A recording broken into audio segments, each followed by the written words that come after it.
Hello. So, good morning, everyone. Welcome to the new MIDI transports session. Problems with the headphones?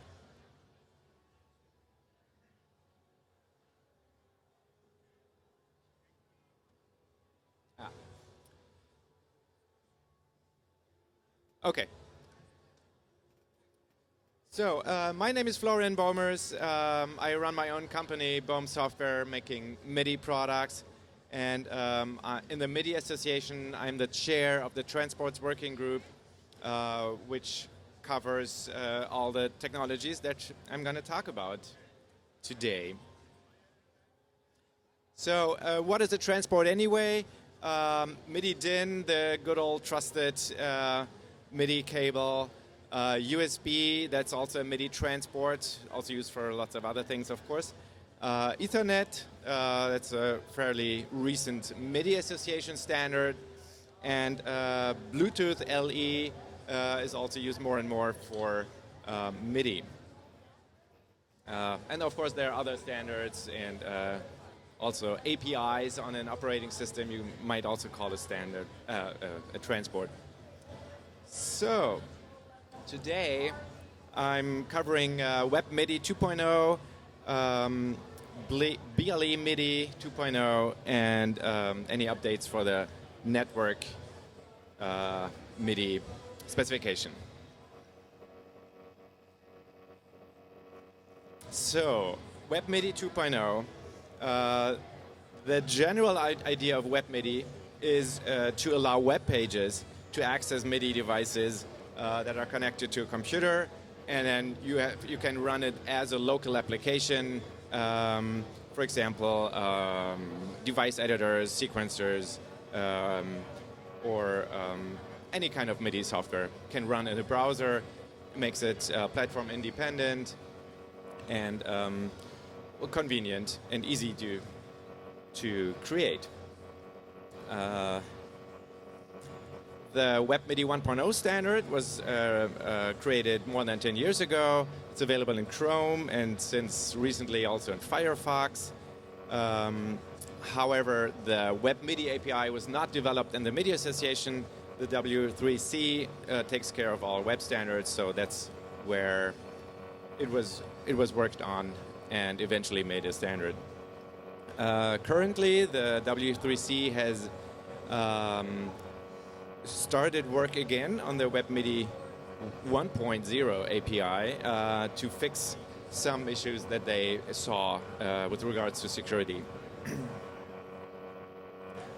So, since MIDI 2.0 has been a standard for a couple of years, there had been a lot of requests and push for a Web MIDI 2.0 API that allows the MIDI 2.0 protocol to be used from within a web page. The W3C has put that on the agenda, and they will start working on a Web MIDI 2.0 API right after fixing the 1.0 version. So, everyone can actually get involved in the development of the Web MIDI 2.0 API. For that, you would need to contact the W3C. I can give you pointers for that. Just contact me. My email address will be available at the end of the presentation. So, the next topic today is Bluetooth LE MIDI 2.0. So, as you know, Bluetooth LE MIDI 1.0 is available for quite some time. And now let's see how the MIDI 2.0 portion will look like. For that, I have my guest Tori on stage. Thank you for being here. And he works at Apple, and he's the chair of the Bluetooth LE MIDI 2.0 working group in the MIDI Association. So, thanks for having me. I need to. Is your microphone working? Testing, 1, 2, 3. I think it is. Thanks for having me. So, Tori, there's a new working group in the MIDI Association for the BLE MIDI 2.0 standard. What is the current status of that? Current status. Well, first of all, good morning, everybody. Happy Friday, rockin' Nam, all that good stuff. For years, people have been asking me what the status was with BLE MIDI 2.0, with the success of BLE MIDI 1.0 and the move to MIDI 2.0 in the marketplace. This is the first year that I've been able to say something concrete, that the working group it exists. It's active, and I'm chairing it. We've got some of the most experienced specification writers in the MIDI Association as part of the group, and the ideas have taken shape well enough so far to begin prototyping, which is the most important milestone in specifications work. That's where our good ideas get road tested with reality, and it's been going well so far. Sounds great.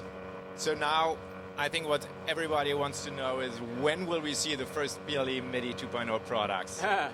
Okay, well, so I can't say definitively yet, but if things continue on their current trajectory, it's very likely we're going to see the first BLE MIDI 2.0 products next year. I think it's important to, in standards work, it takes a while for these ideas to kind of propagate, into the marketplace. There needs to be an opportunity for operating systems to adopt, for hardware cycles to adopt that. And I believe that probably in the 2026 to 2027 time frame, there'll be sufficient kind of infrastructure to support the ideas that we're road testing right now. But the important thing really to remember is that this is no longer a distant, in the future, nebulous idea. This is something that is now near-term horizon. It will be happening soon. Thanks, that sounds great. Anything else you want to share? Yeah, well, I'm really excited, this year to actually be able to say something concrete about BLE MIDI 2.0. The progress has been pretty meteoric. It's moving very, very quickly. And if you are interested in contributing to the software or hardware prototyping effort, I think a good person to communicate with would probably be you as chair of the Transports Working Group. Also, you could talk to Andrew Mee at the Technical Standards Board, and if you'd like to get involved, I'd say please do that sooner rather than later, because this is moving quickly and it'll be here before you know it. That's great. Thank you, Tori. All right. Thank you, everyone. Have a great NAMM. Thank you. So the third specification that I would like to talk to you about today is the Network MIDI 2.0 specification. And there is an update, multiple updates actually. So just a quick overview. What is Network MIDI 2.0 at all? It allows you to transmit MIDI 1.0 and MIDI 2.0 messages over Ethernet and wireless networks. It's a MIDI association standard, so that means it's interoperable, and we hope for a lot of manufacturers and operating systems to implement it. In general, running MIDI over Ethernet gives you low latency, low jitter, high bandwidth, and long distance, which are all very welcome features for a MIDI transport. Also, Ethernet doesn't have, and wireless LAN, of course, too, doesn't have any ground loop issues, and you can use one cable for input and output, so it's bidirectional, and you can also run many MIDI streams over one Ethernet cable. So here's a diagram how a Ethernet MIDI network could look like, with different kinds of devices, computers, tablets, MIDI 1.0 controllers, a MIDI 2.0 workstation, and they're all just connected to each other via Ethernet using standard Ethernet switches. So, as of today, we have a specification that is ratified and published since November 2024. You can download it using that link on the slide. And we have now the very first devices coming to the market. My own device, Bonebox, just received a firmware update with Network MIDI 2.0 functionality. However, we also have actual announcements for products. Very important, Microsoft has announced Network MIDI 2.0 to come directly to the operating system. They are currently demoing a preview at the Microsoft booth right across the aisle from here. And a total of about 20 other companies have announced that they want to support in one way or another the Network MIDI 2.0 standard. There will be also updates to existing products for Network MIDI 2.0 functionality. Just recently, the Transport Working Group has released an update to the original network transport specification. This is version 1.0.1, and it has fixed typos and some nicer diagrams, and it also clarified some language where we got feedback that it might be hard to understand what is meant. So if you want to start implementing the Network MIDI 2.0 standard right now, then be sure to use the updated specification. The Transport Working Group is also busy working on a new feature update of the standard. The most important aspect, of course, is that it remains backwards compatible. So we will only add features but not remove anything. And the most important new feature will be remote session management, which is mainly implemented through a new role in the standard called the session manager. And the session manager can direct one device to connect to a different device.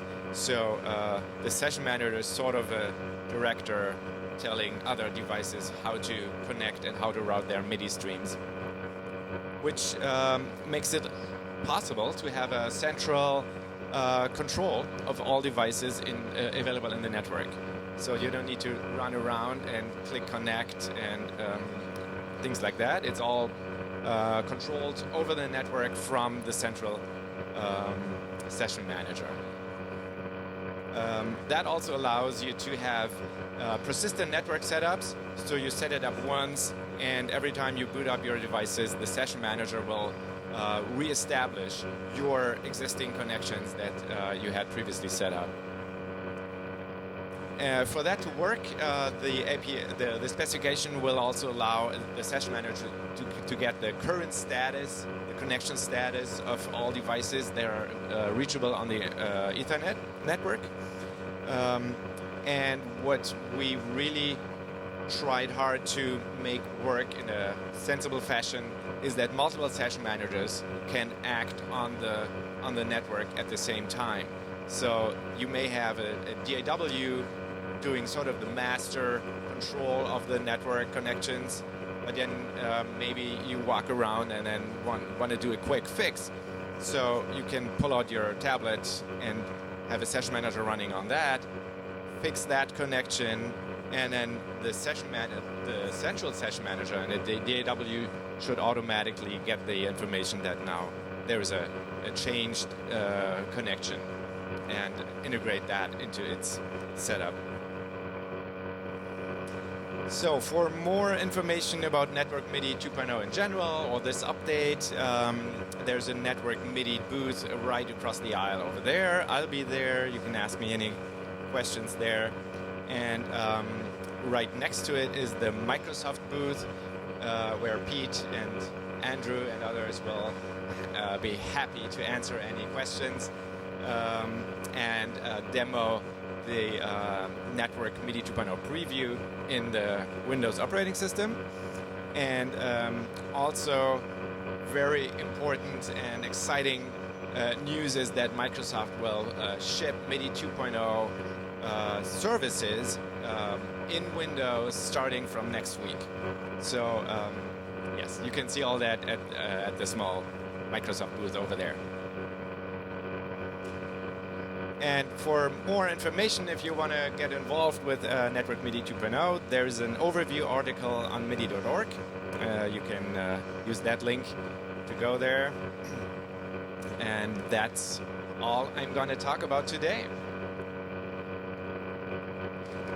Thank you. Are there any questions? Well, if I answered all questions already, then thank you very much for attending. And you can always reach me over there in the booth, or send me an email with to that email address on that slide. Thank you very much.